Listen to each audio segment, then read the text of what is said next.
Sangareddy MLA camp కార్యాలయంలో బాధితులకు స్థానిక ఎమ్మెల్యే చింతా ప్రభాకర్ సీఎంఆర్ఎఫ్ చెక్కులను పంపిణీ చేశారు. సదాశివపేట పట్టణం, సదాశివపేట మండలం, కంది మండలాలకు చెందిన 50 ముఖ్యమంత్రి సహాయ నిధి చెక్కులను ఎమ్మెల్యే చింతా ప్రభాకర్ చేతుల మీదుగా శుక్రవారం పంపిణీ చేశారు. కష్టకాలంలో తమను ఆదుకున్నందుకు లబ్ధిదారులు ఎమ్మెల్యే చింతా ప్రభాకర్కు కృతజ్ఞతలు తెలిపారు.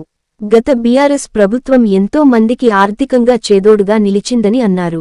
అర్హులైన వారందరికీ ముఖ్యమంత్రి సహాయ నిధితో పాటు సంక్షేమ పథకాలు అందిస్తామని ఎమ్మెల్యే చింతా ప్రభాకర్ తెలిపారు.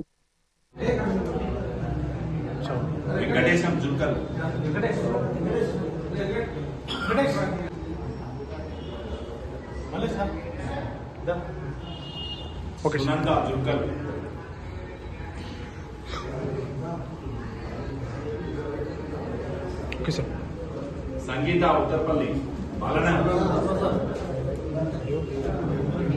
హరి సింగ్,